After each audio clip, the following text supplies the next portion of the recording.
Hi, folks. My name is Rob Eyler, and if you came into the webinar last week on April 10, there were some follow-up questions that Chabin collected, and I'm going to talk about those right now in a very short video, but I want to go through this. Hopefully you are currently seeing my screen, which has the questions, and I'm now going to go through those questions based on the webinar.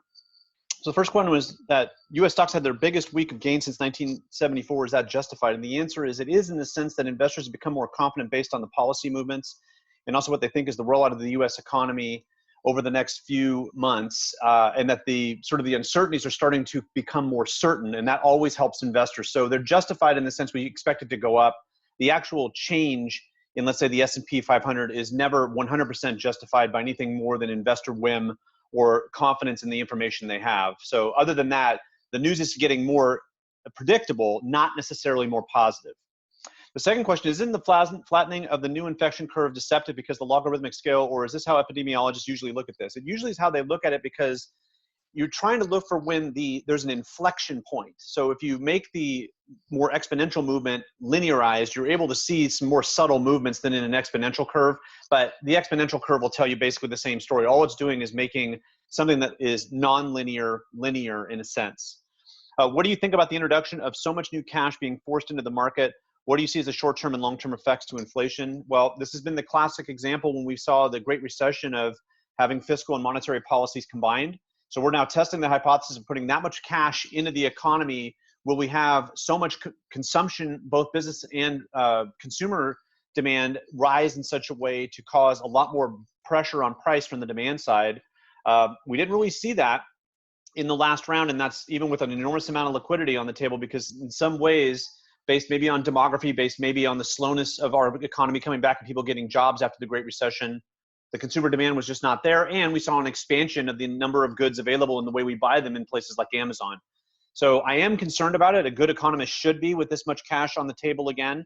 But for right now, we're assuming that demand is going to be in such a downturn that what this is really doing is trying to keep the bottom from going too deep, and then we will see how we go from there. But it should give you some pause having interest rates this low and having that much money running around.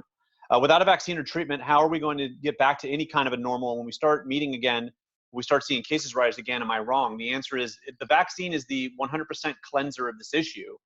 And until we have one that we trust and we think is actually very effective and generalized across our population, meetings are probably going to be somewhat muted in terms of going to concerts, going to restaurants, gathering conferences, just even having family and extended family or friend gatherings. You may have some pause.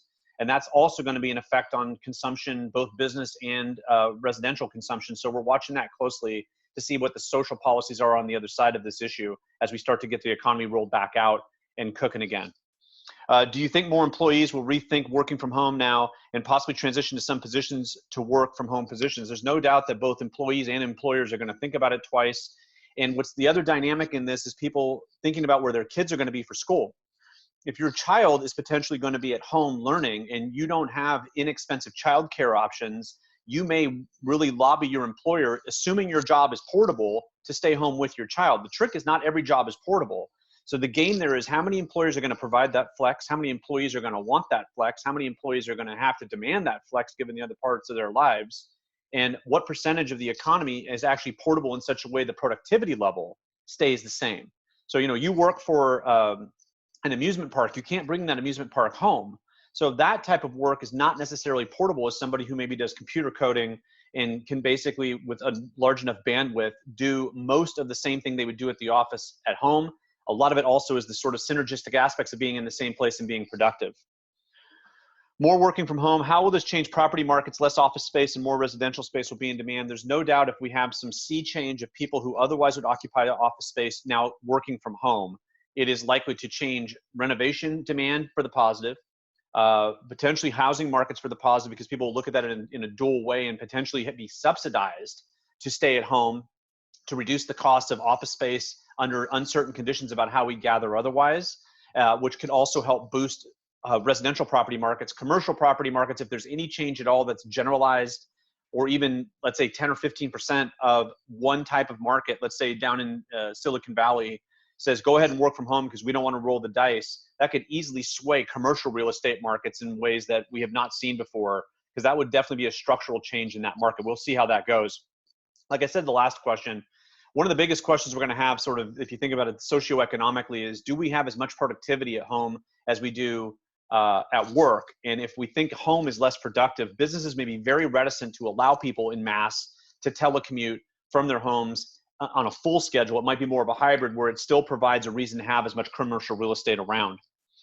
Should we expect grants from like EDA Open for Business that were available for municipalities after last recession? The answer is yes. We should expect grants coming from all over the place in an attempt to really salvage most corners of the economy through those normal programs. We should definitely expect EDA to be a factor in this, in turning the corner and potentially providing money for some time to come.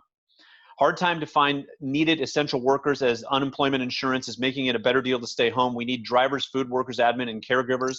There's no doubt about the fact we're going through this wild public economics exercise right now where we've had this amazing change in Congress about providing social assistance through unemployment and augmenting what the states are already kind of on the hook to do based on our unemployment taxes that we pay.